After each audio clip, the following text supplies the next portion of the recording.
जय हिंद साथियों, आप लोगों को हमारे चैनल कैरियर रिएक्टर में बहुत बहुत स्वागत है।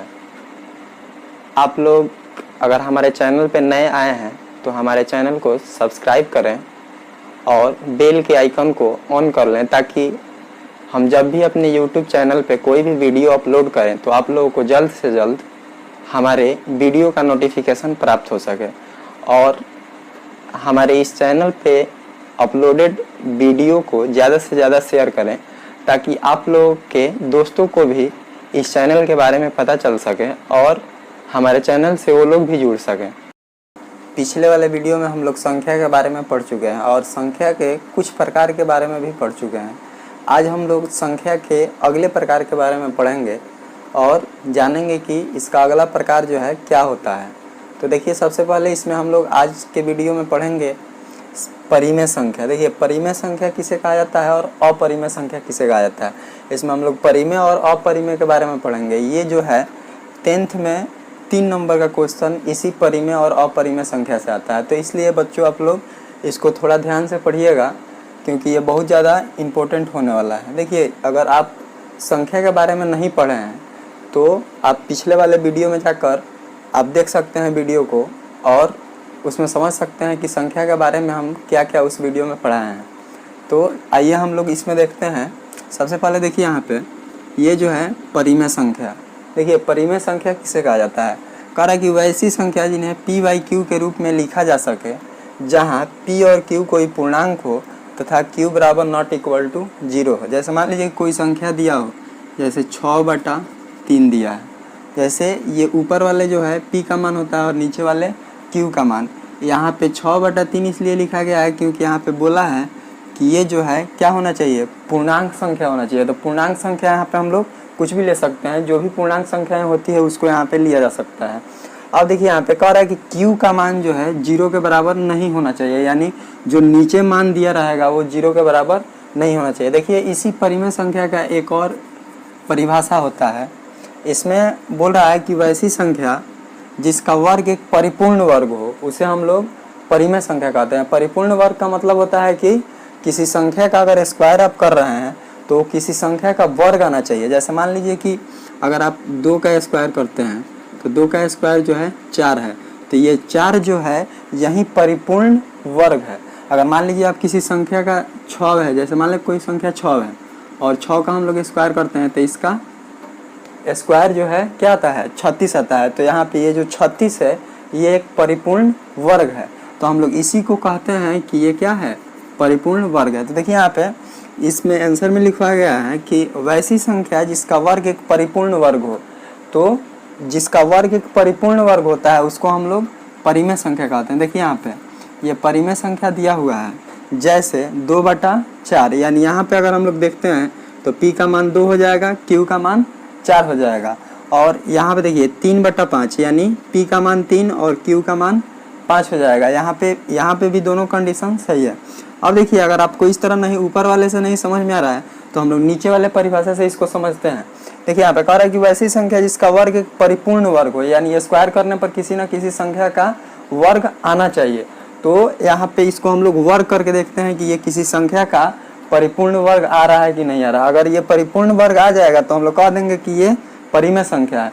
अगर इसका परिपूर्ण वर्ग नहीं आएगा तो हम लोग आसानी से कह सकते हैं कि ये परिमेय संख्या नहीं है। तो देखिए, यहाँ पे 2/4 दिया है।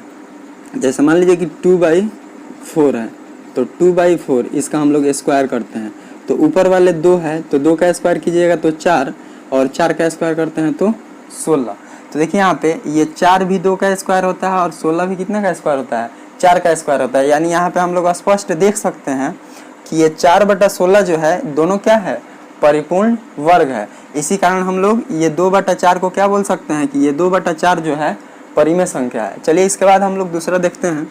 जैसे मान लीजिए ये 6 है, 6 का अगर हम यहाँ पे स्क्वायर करते हैं, देखिए 6 है, अगर हम लोग 6 का स्क्वायर करते हैं तो 6 का स्क्वायर हो जाएगा 36, यानी 36 जो है ये भी क्या है, एक परिपूर्ण वर्ग है क्योंकि 6 का स्क्वायर कितना होता है, 36 होता है। तो ये भी एक परिपूर्ण वर्ग है। इसका मतलब है कि 6 क्या है, परिमेय संख्या है। चलिए, इसके बाद हम लोग एक रूट वाले अंक को देखते हैं। जैसे यहाँ पे हम लिखे हुए हैं 2√2 अब बटा में √2। देखिए √2 से √2 कट जाएगा, केवल क्या बचेगा 2, यानी यहाँ पे केवल 2 बचा है। तो हम लोग इस 2 का स्क्वायर अगर करते हैं तो कितना आ जाएगा 4 आ जाएगा। इसका मतलब है कि ये 2√2 जो है ये भी क्या है, एक परिमेय संख्या है। देखिए ये 2√2 का हम लोग देख लिए, तो हम लोग इसको आसानी से समझ सकते हैं कि वैसी संख्या जिसका वर्ग एक परिपूर्ण वर्ग हो उसे हम लोग क्या कहते हैं, परिमेय संख्या कहते हैं। लेकिन अब आता है कि अपरिमेय संख्या किसे कहते हैं। देखिए यहाँ पे अपरिमेय संख्या, तो अपरिमेय संख्या उसे बोला जाता है जिसका परिपूर्ण वर्ग न हो। जैसे मान लीजिए, जैसे में हम लोग लेते हैं एक √2, √7, √6, √3, 2√3, 5√2 इत्यादि। देखिए यहाँ पे अपरिमेय संख्या में बोला गया है कि वैसी संख्या जिसका वर्ग एक परिपूर्ण वर्ग नहीं हो, यानी वैसी संख्या जिसका वर्ग एक परिपूर्ण वर्ग नहीं हो उसे हम लोग अपरिमेय संख्या कहते हैं। तो इसमें अपरिमेय संख्या उसी को बोला जाता है जिसका अगर हम लोग स्क्वायर कर रहे हैं यानी वर्ग कर रहे हैं, तो वर्ग करने के बाद किसी भी संख्या का वो परिपूर्ण वर्ग नहीं होना चाहिए। अगर वो परिपूर्ण वर्ग नहीं होता है तो हम कह सकते हैं कि ये क्या है, अपरिमेय संख्या। जैसे यहाँ पे हम लोग लिए हैं ये उदाहरण में, जैसे देखिए यहाँ पे √2 है, √7 है, √6 है, √3 है, 2√3 है। तो इसी को हम लोग समझते हैं यहाँ पे, जैसे इसको मिटा देते हैं, रहने दीजिए। देखिए यहाँ पे ये √2 है, हम लोग √2 को देखते हैं। अगर आप √2 का स्क्वायर करते हैं तो केवल क्या आएगा, 2 आएगा, यानी केवल 2 आ गया। देखिए स्क्वायर करने पर, तो यहाँ पे आंसर में बोला है कि वैसी संख्या जिसका वर्ग एक परिपूर्ण वर्ग नहीं हो, यानी अगर हम स्क्वायर करते हैं तो किसी संख्या का वर्ग जो है नहीं होना चाहिए। अगर किसी संख्या का वर्ग नहीं होता है तो हम लोग कह सकते हैं कि ये क्या है, अपरिमेय संख्या है। अगर वो किसी संख्या का वर्ग आ जाता है तो हम लोग ये बोलेंगे कि ये क्या है, किसी संख्या का वर्ग आ गया, तो इसका मतलब है कि ये परिमेय संख्या। अगर किसी संख्या का वर्ग नहीं आता है तो हम लोग कहेंगे कि ये अपरिमेय संख्या। देखिए यहाँ पे √2 का हम लोग स्क्वायर किए हैं तो केवल 2 आया है, यानी केवल जब 2 आया है तो इसका मतलब है कि ये √2 जो है अपरिमेय संख्या। ये अपरिमेय संख्या इसलिए है कि इसका स्क्वायर करने पर क्या हुआ है, ये किसी संख्या का वर्ग नहीं आया है। अगर यहाँ पे किसी संख्या का वर्ग आ गया होता तो हम लोग इसको कह सकते थे कि ये परिमेय संख्या है, लेकिन यहाँ पे वर्ग करने पर ये किसी संख्या का वर्ग नहीं आया है, तो हम लोग बोल सकते हैं कि ये अपरिमेय संख्या। उसी प्रकार देखिए यहाँ पे अब लेते हैं हम लोग √7, तो √7 यहाँ पे दिया है, तो √7 का अगर स्क्वायर किया जाए तो √7 का स्क्वायर किया जाए तो केवल 7 आएगा। तो यहाँ पे देखिए ये 7 जो है किसी भी संख्या का वर्ग नहीं होता है, तो यहाँ पे हम लोग ये √7 जो दिया है इसको कह सकते हैं कि ये √7 जो है एक अपरिमेय संख्या है, क्योंकि अपरिमेय संख्या का वर्ग अगर करते हैं तो परिपूर्ण वर्ग नहीं आता है। अगर उसका वर्ग करने के बाद ये परिपूर्ण वर्ग आ गया तो क्या हो जाएगा, परिमेय संख्या हो जाएगा। लेकिन इसका वर्ग करने पर ये परिपूर्ण वर्ग नहीं आ रहा है, इसका मतलब है कि ये एक अपरिमेय संख्या है। चलिए इसके बाद इसी तरह आप अनेक उदाहरण इसमें ले सकते हैं। देखिए इसमें क्वेश्चन ऑब्जेक्टिव में ये बहुत ज़्यादा इसमें से आता है कि कौन परिमेय है और कौन अपरिमेय है। तो इसमें आप लोग इस परिभाषा से अनुमान लगा सकते हैं कि कौन परिमेय है और कौन अपरिमेय। केवल आप इस परिभाषा को याद रखिएगा तो आप बता सकते हैं, किसी भी संख्या को देखकर ही बता सकते हैं कि ये परिमेय है कि अपरिमेय। तो इसको आप लोग अच्छे से देख लीजिएगा। देखिए अगर इसको आप स्क्रीनशॉट लेना चाहते हैं तो ले सकते हैं, क्योंकि इसको अगर स्क्रीनशॉट नहीं ले पा रहे हैं तो वीडियो को रोक कर और इसको अपने कॉपी पे लिख सकते हैं। आइए इसके बाद देखते हैं अब वास्तविक संख्या किसे कहते हैं। देखिए हम लोग परिमेय और अपरिमेय जान गए कि अपरिमेय संख्या किसे कहते हैं और परिमेय संख्या किसे कहते हैं।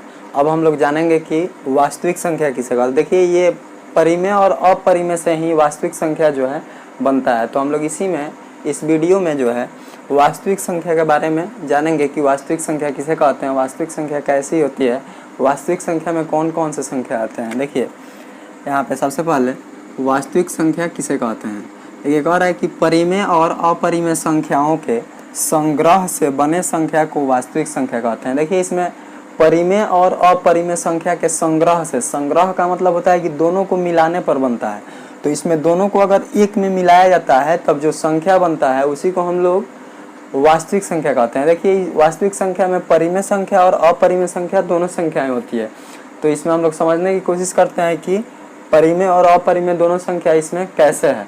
देखिए यहाँ पे कह रहा है कि परिमेय और अपरिमेय संख्याओं के संग्रह से बने संख्या को वास्तविक संख्या कहते हैं।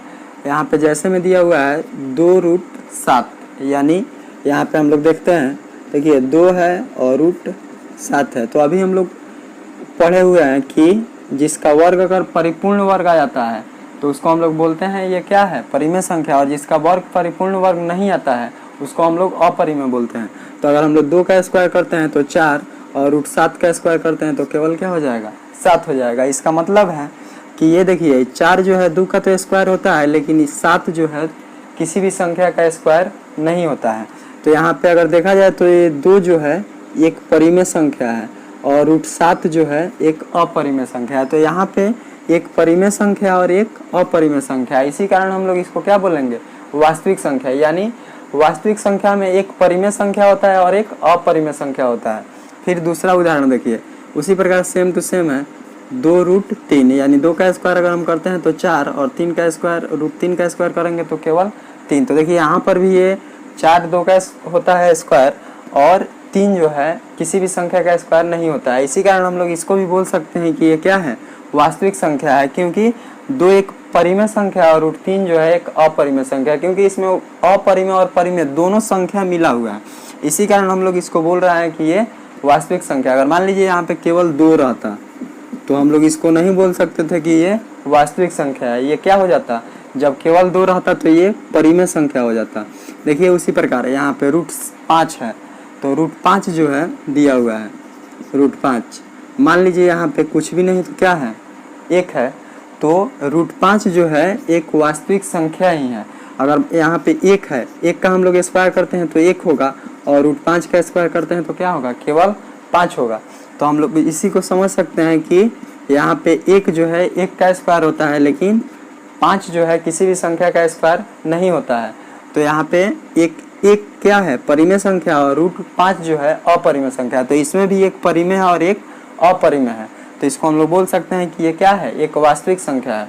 उसी प्रकार देखिए √8 है, तो √8 को अगर हम लोग लेते हैं तो 8 को अगर तोड़ते हैं, देखिए यहाँ पे 8 को तोड़ देंगे 2 से 4 बार में, फिर 2 से 2 बार में, फिर 2 से 1 बार में। इसको हम लोग रूट के अंदर अगर लिखते हैं तो 2 गुने 2 गुने 2। तो रूट के अंदर कोई भी संख्या जो है जोड़ा लग जाता है तो उसमें से 1 बाहर निकलता है। तो देखिए आई 2 गो 2 हो गया है तो 1 गो 2 बाहर निकल जाएगा और रूट के अंदर कौ गो 2 बच गया, 1 गो। तो अब देखिए यहाँ पे अगर हम लोग इसको अगर तोड़ कर देखते हैं तो 2 का स्क्वायर करेंगे 4 और रूट 2 का करेंगे तो केवल 2 होगा। तो यहाँ पे 4 जो है 2 का तो स्क्वायर होता है, लेकिन 2 किसी भी संख्या का स्क्वायर नहीं होता है। तो इसमें हम लोग इसको कह सकते हैं कि ये भी क्या है, एक वास्तविक संख्या है, क्योंकि यहाँ पे एक 2 जो है परिमेय है और रूट 2 जो है एक अपरिमेय संख्या है। इसी कारण इसको हम लोग बोलेंगे कि ये एक वास्तविक संख्या है। तो हम लोग वास्तविक संख्या के बारे में भी पढ़ लिए। अब इसके आगे जो है, इसके आगे वाले संख्या के बारे में पढ़ेंगे।